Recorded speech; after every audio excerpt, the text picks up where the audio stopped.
பலே பாண்டியா படத்தில் காதலர்கள் பாடும் பாடல்தான் இது. இந்த பாடலை நாம் முழுமையாக கேட்டால்தான் தெரியும், கண்ணதாசன் அவர்கள் இந்த பாடலை காதல் பாடலாக மட்டும் எழுதவில்லை, வாழ்க்கையை நாம் எப்படி வாழ வேண்டும் என்பதையும் சொல்லி எழுதியிருக்கிறார் என்று.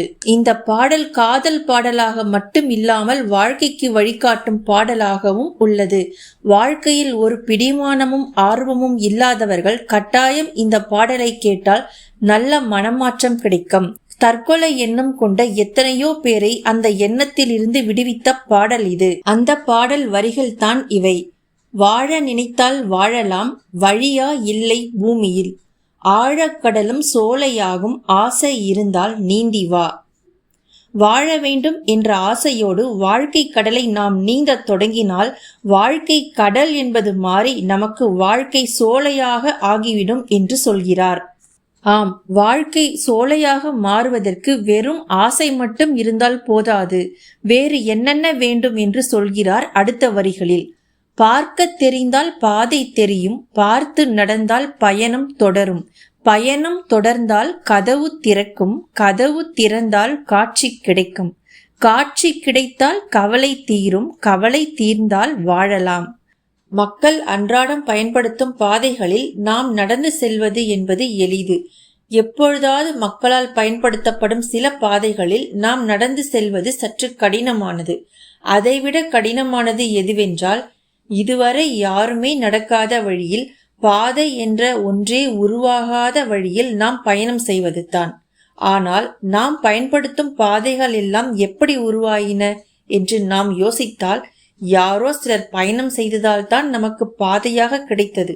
சில காட்டு வழி பாதைகளும் மலை வழி பாதைகளும் கடல் வழி பாதைகளும் முதலில் எப்படி தோன்றியிருக்கும்? இதுவரை யாருமே போகாத அந்த பாதைகளை யாரோ சிலர் அமைத்திருப்பார்கள். எப்படி அமைத்திருப்பார்கள்? அவர்கள் கண்ணில் பட்டதால். அது எப்படி அவர்கள் கண்ணில் பட்டிருக்கும் என்று யோசித்தால் அவர்களுக்கு பார்க்க தெரிந்திருக்கும். பார்க்க தெரிந்ததால் பாதை தெரிந்திருக்கும். இது பயணம் செல்லும் பாதைகளுக்கு மட்டுமல்ல, நம் வாழ்க்கை பாதைக்கும் பொருந்தும் என்கிறார் கவிஞர். நம் வாழ்க்கையில் எவ்வளவு துன்பங்கள் சிக்கல்கள் வந்தாலும் நாம் இப்படித்தான் வாழ வேண்டும் என்னும் வழியை நாம் தெரிந்து கொண்டால் நம் வாழ்க்கை பயணம் சிறப்பாக இருக்கும் என்கிறார். சரியான வழியில் வாழ்க்கை பயணம் தொடர்ந்தால் திறக்கவே திறக்காது என்று நாம் நினைத்திருந்த கதவுகள் எல்லாம் திறக்கும். தீரவே தீராது என்று நாம் நினைத்திருந்த பிரச்சனைகள் அனைத்தும் தீரும். எந்த ஒரு செயலையும் நம் வாழ்க்கையில் நாம் முழு மனதுடன் செய்ய வேண்டும். இந்த வேலையை நாம் செய்ய வேண்டி இருக்கிறதே என்று சலிப்புடன் செய்யாமல், இந்த வேலையை முழு மனதுடன் மகிழ்ச்சியுடன் செய்கிறேன் என்று நாம் எண்ணி செய்யும் பொழுது வரும் பிரச்சனைகள் அனைத்தும் தானாகவே ஒதுங்கி வழிவிடச் செய்யும்.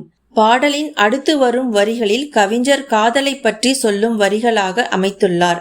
அந்த வரிகள் இவை: கண்ணில் தெரியும் வண்ணப் பறவை கையில் கிடைத்தால் வாழலாம், கருத்தில் வளரும் காதல் எண்ணம் கனிந்து வந்தால் வாழலாம், கன்னி இளமை எண்ணெய் அணைத்தால் தன்னை மறந்தே வாழலாம், ஏரிக்கரையில் மரங்கள் சாட்சி ஏங்கி தவிக்கும் இதயம் சாட்சி, துள்ளி திரியும் மீன்கள் சாட்சி துடித்து நிற்கும் இளமை சாட்சி, இருவர் வாழும் காலம் முழுதும் ஒருவராக வாழலாம், வாழ நினைத்தால் வாழலாம், வழியா இல்லை பூமியில், காதல் கடலில் தோணி போலே காலம் முழுவதும் நீந்துவோம் என்று சொல்லி முடிக்கிறார் பாடலை.